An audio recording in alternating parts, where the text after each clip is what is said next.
Many faces who within themselves they think, you know what, brother, I got a long time to go, man. I'm young, brother, I'm young.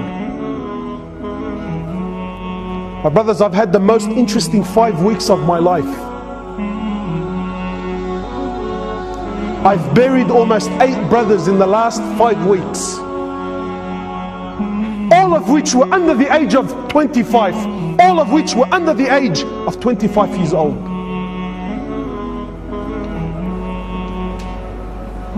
And they didn't die because they were sick. They didn't die because, you know what, he had some illness that doctors couldn't work out. No, perfectly fine boys. Wallahi, one of them, 18 years old, built like a tank. We actually had to bend his legs when we put him into the ground.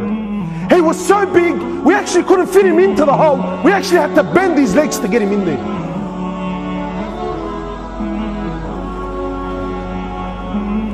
8 under the age of 25, and ask me how many of them prayed. None of them.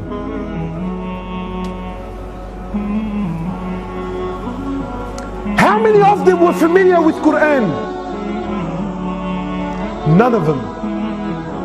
This is what the people around them are telling me. This is what their friends are telling me. My brothers, you sit here hopeful thinking I have a long life. What gives you this hope, my brother? Go to the cemetery, billah alaik, please. I urge you, go to the cemetery and look and read the tombstones.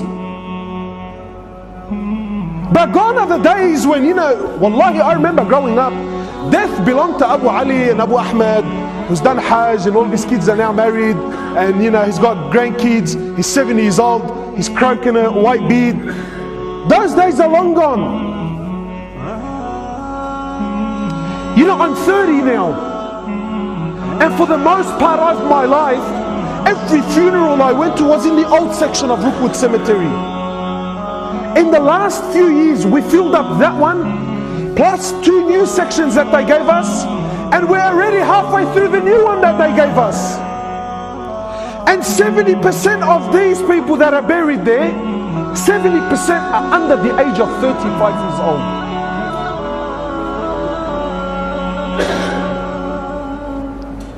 And yet we're still running amok in this world. We're still running amok. My brothers, life is serious, man. I hate to break it to you, wallahi. You know, I can sit here and give you this nice, beautiful talk with the Indian background dancers, Aflam Hindi. I can do that for you, inshallah, and make you feel good. You know, brothers tell me, brother, why have you become so pessimistic? Why don't you speak about the mercy of Allah, the rahmah of Allah? Give people hope. Sometimes hope in the wrong hands,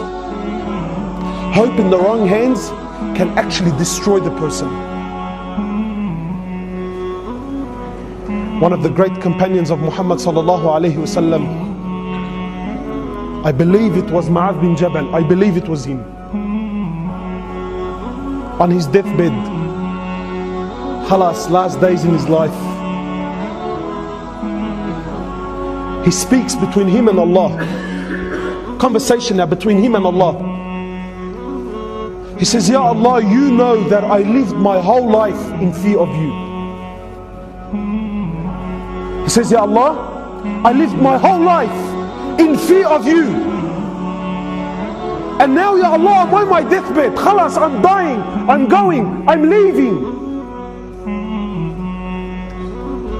Now, Ya Allah, even if I wanted to do something I physically can't, say, Ya Allah, I'm asking now I'm knocking on the door of your rahmah. Ya Allah, now I'm knocking on the door of your mercy. He says, I lived my whole life in what? In fear. But now, Ya Allah, khalas, I've reached an age where even if I wanted to do something, I can't. I'm too old, I'm too fragile, I'm too brittle, I'm too sick. I actually can't get out of the bed. Now, Ya Allah, now at this moment of my life, I'm knocking on the door of your mercy, Ya Allah. I'm asking that you have rahmi upon me. I ask you, my brother, sincerely, did this companion not know the verses of rahmah? No, he knew it. But he knew, my brothers, that his life is serious. Brothers, you only get one shot. There's no coming back. There's no coming back. You only get one shot at life. The choice is yours. The choice is yours. Wallahi, wallahi. Brothers, I'm lowering them into the ground, and the faces around me are crying, and family is breaking down, and people are in confusion. Wallah, it was an accident. Wallah, he wasn't supposed to be there. Brother, he was at the wrong place at the wrong time. This is rubbish. It's rubbish. My brothers, in Islam, there's no such thing as wrong place, wrong time. Do you know what you're saying? Indirectly, what you're saying is Allah made a mistake when a'udhu billah. No, my brother, he was at the right place at the right time, and that's how Allah subhanahu wa ta'ala wanted to take his life. So I ask you, my brother, how will you be when Allah subhanahu wa ta'ala takes your life?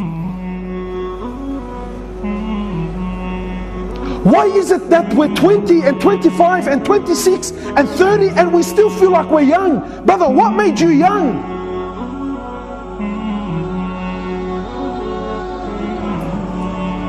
My brothers, you have one shot at life.